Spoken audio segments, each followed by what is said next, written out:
huge win for me would be to take, let's say, some sector of the world that feels fenced out of math or music or language or whatever, and give them 3 superpowers. So let me imagine, for example, that they got turned on to the idea that there was really deep math all around them that strangely was more advanced than the stuff that they studied in school, but they found it easier to understand, and that they had always thought that they were bad at math, and now suddenly they can't get enough. And then with music, let's imagine that you're convinced that you're hopeless at music. You can't do anything. You're just not a musical person. And I give you a coffee mug and a guitar, and within 5 minutes, you realize that you can play 85% of the songs that mean something to you by following some very simple instructions. Or you say, I can't do language. I studied Spanish in school, and if I ever have to hear about ser versus estar or irregular verbs, or why is it el agua, I'm going to shoot myself. And then I say, okay, well, what about we take you to Indonesia, and in the space of a couple of weeks, suddenly, if you're not the world's greatest Indonesian speaker, you're rocking and rolling in a language that you never thought possible, that it has not that much to do with English. Those superpowers, once you've seen the first one, you're like, wow, I didn't realize that I could actually just do this. It must be a mistake. Then we give you a second data point, and you're like, wow, that's really interesting. Now I've got 2 things under my belt. By the third one, almost everyone has the idea, oh my God, the entire world is just misexplained. You're a mathematician, you're a linguist, you're a computer programmer, you're a musician, you're doing improv, you're doing all of these things that you felt fenced out of. And the thing that got me really crazy was that due to some of my learning issues, I did not have an easy time in school. And it was very much a Cinderella story, where you're watching all of the smart kids go to the ball, and you're sitting at home washing dishes, trying to figure out why is my punctuation, random spelling, impressionistic capitalization holding me back? Why is everyone else able to pull a piece of paper that's neat and legible, and mine is crumpled and folded, and I don't even know what my assignment is? How old are you at this point? Oh, I would say that between age 10 and 16, Whoa. I cannot buy a base hit to save my life, and I'm just existing on charm. And do people at this point think you're not very bright? I wouldn't say that. I would say that they've got a problem, because smart and trying are supposed to result in success. So what happens when you have somebody that you believe is smart, you believe is trying, seems to be good at lots of things that aren't on the agenda? Now you've got a problem, because that person is invalidating the educational system. So the system gets angry at you. It tries, but there's a very limited help budget that's available. And before too long, what you're doing is you're revealing what I call teaching disabilities, because people don't have the time, the energy, the understanding necessary to help and reach that person. They don't even know what's going wrong.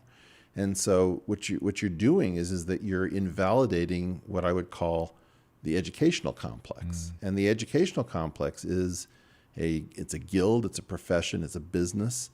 And so one of the things I believe is that we're not taught subjects that in a way that maximally benefits the largest number of learners. We're taught subjects due to the political economy of making these subjects take a very long time and rewarding the specialty that might have been the career choice of the person teaching it. What teaching method would optimize for the greatest number of learners? Well, first of all, differential diagnosis. Like, What does that mean? Are you a visual learner, or are you an auditory learner? And we now segment them out. Right. And, you start to understand, you present several different styles. Let's do some A/B testing. It's like you go to your optometrist. Is it better like this or like this?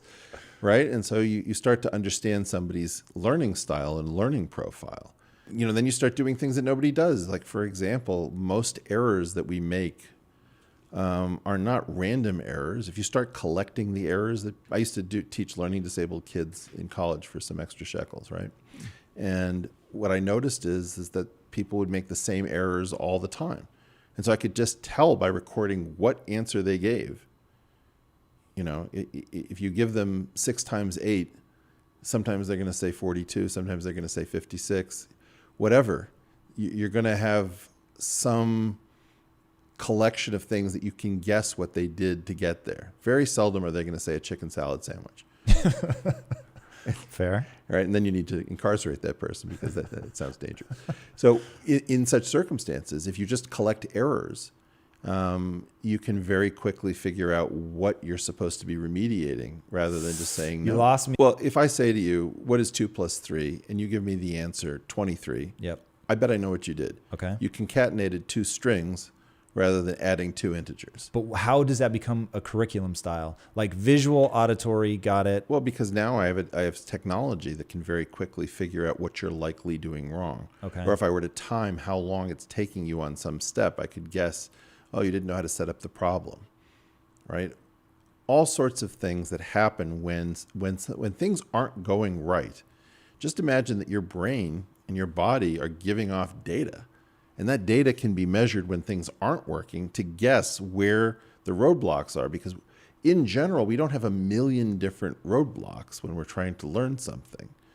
Assume that we're talking about the Big Bang, right? And we're talking about the expanding universe. And I say to you, you don't even understand, man. It's just so crazy. Not only is the universe expanding, it's expanding at an accelerating rate. My contention is almost no one has any idea what that means. The physicists will say that 1,000,000 times. I think I know what it means. And I have no idea why anyone says it, because anyone smart should hear that and say, expanding into what? What does that even mean? And so I know what sorts of errors people are going to make. They're not that original. Most of us get tripped up making the same kinds of errors as like 1,000 other people out of 10,000 people would make. And so if you monitor these sorts of things, it's diagnostic data for you to use. I want to go back to your learning disabilities. Sure. What were they? How did you build confidence in yourself? I was recognized for being decent as a student to begin with. But to then have my handwriting and a lot of these sort of executive functioning issues take over. You know, like no matter how beautiful a poem I could write, I would always be graded on punctuation. And so it was just this precipitous fall from educational grace. And that, having had a memory, like the only remnant of my having been a good student was that I was somehow weirdly young for this grade, given that I was screwing up everything. And I was at a really good school, which was hard to get into, that I had gotten into before the superpower had fallen away. And so there was just this like weird memory. And of course, in all the Cinderella stories, right? Cinderella's never really of lowly birth. She's always, got something special. So that was my little something special. And then when I found that I couldn't do music and I couldn't do math because you had to rely so much on calculation, and that required writing things down and being very careful about it, everything melted away. And I just became convinced that I wouldn't be fenced out of anything, that I was just going to be so aggressive that I was going to eat the system that was trying to eat me. And I made education the enemy because that's what they were. They didn't realize it necessarily, but all of these people who prided themselves on being educators were just being incredibly abusive to me year after year, just tearing me to shreds because it was necessary for their fiction that the good students were getting ahead and the bad students were not putting in enough work or didn't have a gift. And, when I found out... Are we still in high school at this point? Oh, even through college. I mean, I was determined that I figured I was going to drop out of college. There was a language requirement. I took French. I was getting nowhere. Because the number of things I could not figure out, from the spellings, the accents, the irregularities, why is everything gendered? I don't think anyone needs a BA to get a higher degree. So was part of it just the anger of the school system is the enemy? And so f these kids, I'm not going to get a degree if they're going to make me do something that I think is dumb? Well, I think that there's an aspect to that which is self-protective. Emotionally. This is dumb. But it's also motivating. Can you imagine that you're going to go up against the entire system and win? And you start envisioning your victory over a system that does not want you at the table? Yes. I mean, just try to imagine like being the blackest person possible at a KKK meeting and getting everybody singing your praises by the end. That's your goal, right? You are going to inflict yourself upon the world. And that was necessary to build strength of character, because when I got to Harvard in mathematics, there was no one remotely like me. Their approach to the system is broken everybody had won and stupid? competitions. These were like the winners of the it was like a tournament, and people kept winning, and so they kept advancing. And every once in a while, I think I found out that Yo-Yo Ma didn't win any competitions when he was young. That's interesting. And that was really distinguished, because in general, the way you got to be at Yo-Yo Ma's level was through a tournament model.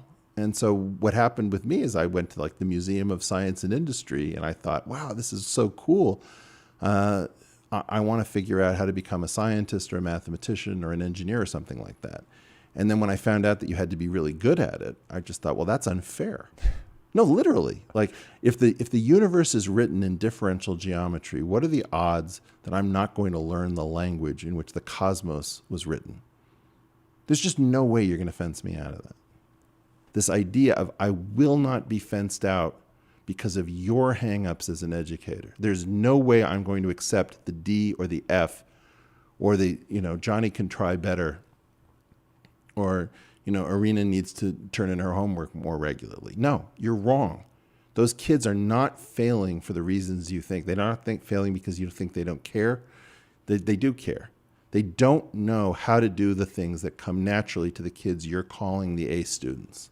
And so I'm interested. Give me your F students. Give me the kids with the bad attitudes. Give me the kids with the learning disabilities you want to put in the corner and you want to hold back.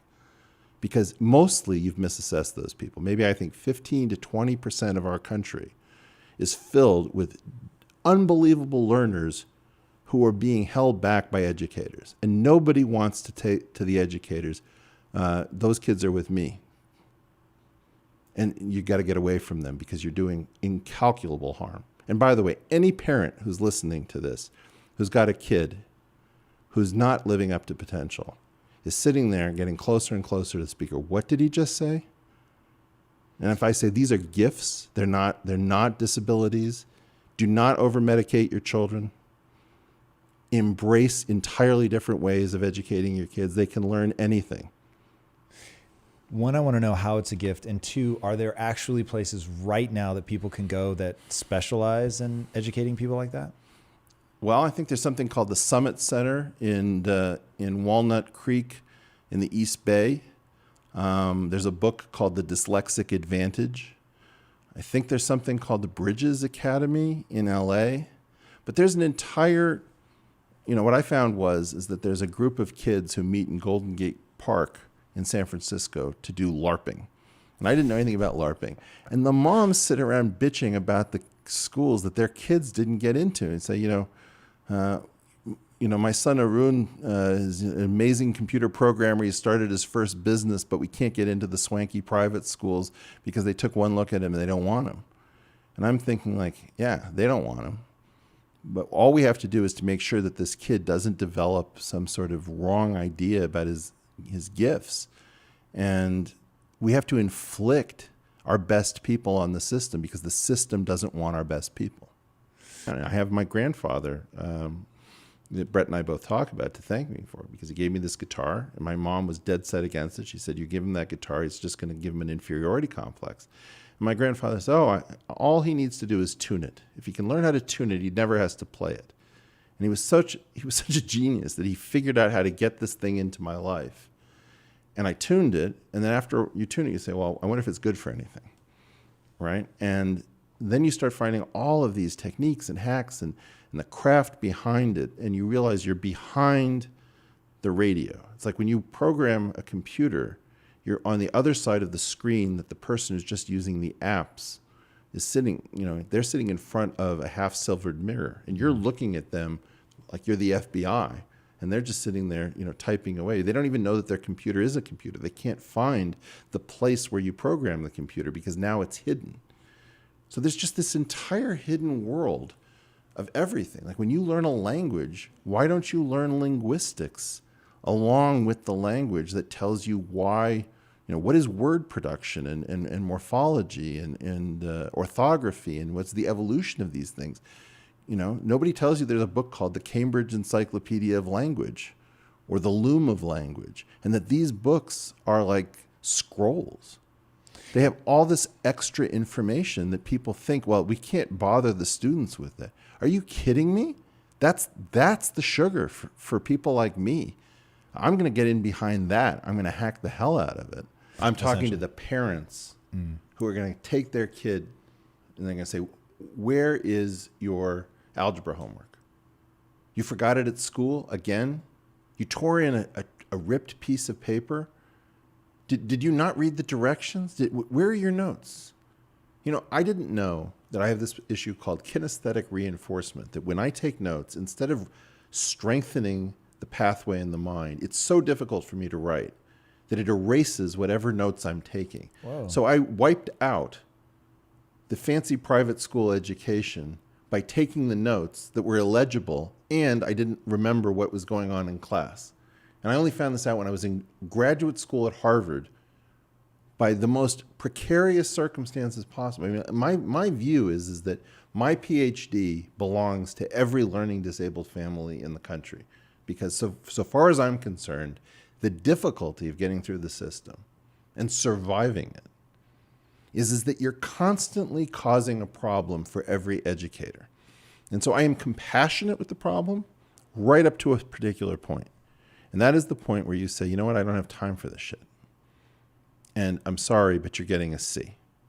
And something in me knows that I'm doing you wrong, but I'm not allowed to do you right. I can't figure out why I'm allowed to give you an A in this class because you turned in some other project that I was not expecting. Because you showed brilliance. You showed something else. And somehow, because of my needs for my job, I have to give you and your family the bad news that you're taking it for the team. And so my righteous indignation is intended to start a blaze. If there was one thing I would love to do, is to liberate the families that are going through this nightmare of looking at their kids and saying, wow, you're not getting it. Don't worry, there'll be something in life for you. Like, why are you giving up on your kids? If those kids are smart, it's like this race and IQ thing. I cannot stand this race and IQ thing. I understand the idea that IQ is somewhat predictive. I understand that you can correlate it with various things. IQ is such a crude measure of all of the things that we really deeply care about. And I can't help, my friend Nassim Taleb is brutal on this topic. He is not a nice person when it comes to this issue. But my energy is with him. How many people are we going to throw in the dummy pile? I think about Louis Armstrong a lot. And I think about Louis Armstrong and the fact that we white Americans remember him as a novelty singer. Like, hello, darling. And that's not what he is. He is the singular genius who wrote our national classical music. And he invented, for my money, modern jazz as we understand it, more or less single-handedly as an orphan out of New Orleans. Now, we can't acknowledge his genius. We can't acknowledge that this is an actual straight-up American genius like none other. I mean, I don't know, maybe Art Tatum and Charlie Parker and a tiny number of people who are just completely out there. But we are so wrapped up in this nonsense about what makes a good student and what makes a first-class mind. We don't see, let me just give the simplest one that I give a lot. People call me colorblind. And I say, oh, do you feel bad because you're contrast blind? And they say, what? I say, well, I don't think you see contrast as well. So if we ever need to depend on camouflage and spotting the enemy, you're going to really need me around. That's why my trait is retained in the gene pool. And I understand that color is something that gives you an advantage a lot of the time. But don't think that we couldn't have driven my colorblindness out of the system if it didn't confer an advantage. And you don't have that advantage, and you don't even know that you don't have that advantage. Well, the same thing is true for most learning disabilities. The learning disability portion of the gift is the price paid. And you're not letting me use the other part, like I understand that a Bugatti is pretty noisy and it guzzles gas, but it does go rather fast if you know how to drive it. And you're telling me that I have to drive it in a school zone for 25 miles an hour and that it has to be under a certain decibel level and that it can't guzzle gas because it's too expensive and bad for the environment? Screw you. I want those learning disabled kids racing around the track at 300 miles an hour, and now you try to catch them. This is an epidemic mischaracterization of a giant portion of the population from whom you will get vaccines and new industries. These are the people who will write your scripts that you'll be riveted, must-see TV from the future. And right now what you're telling them is that they're a bunch of morons. So yeah, there's a little bit of righteous indignation. All those learning disabled kids really appreciate their straight A friends. Because you guys helped us out of our jams. You let us crib notes. You very often got us through school. And don't look at me. I was a kid cheating. All right. Like a fiend. All right. But what I'm trying to get at is I don't see the learning disabled students wanting to extinguish neurotypicals. I see the Neurotypicals freaked out of their minds that the kid who they think should be, in the dummy pile might have some super talents. Mm. And if you think about a lot of the energy in Silicon Valley, a friend of mine said something which I thought was very wise. And she said, if only we could harness the energy of the billionaires who aren't still trying to prove to their middle school cafeteria table that they belong with the cool kids. Our entire culture already knows this. Do you want to hang with the X-Men or do you want to hang with the Muggles? I mean, it doesn't matter. It's the same story over and over again. Mix and match. There's some notion, right, that the mutants are cool because we all recognize our own mutations. I love giving the example of Elizabeth Taylor with her 2 rows of eyelashes because she was a mutant. She had 2 rows of eyelashes? Yeah, she was pretty hot. Interesting. Right? And the mutation helped make her hot. Huh. So once you start to understand, I joke with everybody that the motto of my family is you can have my learning disabilities when you pry them from my cold, dead fingers, because I want to make that cool. You already have a word. It's like queer as an epithet. Yeah. Okay, I'll take that. And you want to say I'm low IQ? Okay.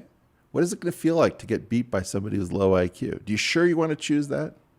Do you really want to put processing as one of the 4 categories of inputs to an intelligence quotient? Your call. Mm. I mean, I think that the point is we have to turn this into a really fun blood sport. You had me at Bloodsport. Yeah, you see? Because what we need people.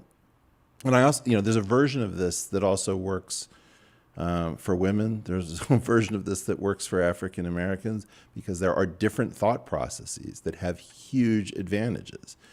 And what I believe is that we can lie about us all being the same, or we can recognize that our gifts lie in different places. Mm. And I don't know the gene pool seems to retain a lot of things that people claim are errors. I'm pretty sure that those things would be driven to frequency 0 if that's what they were. Dude,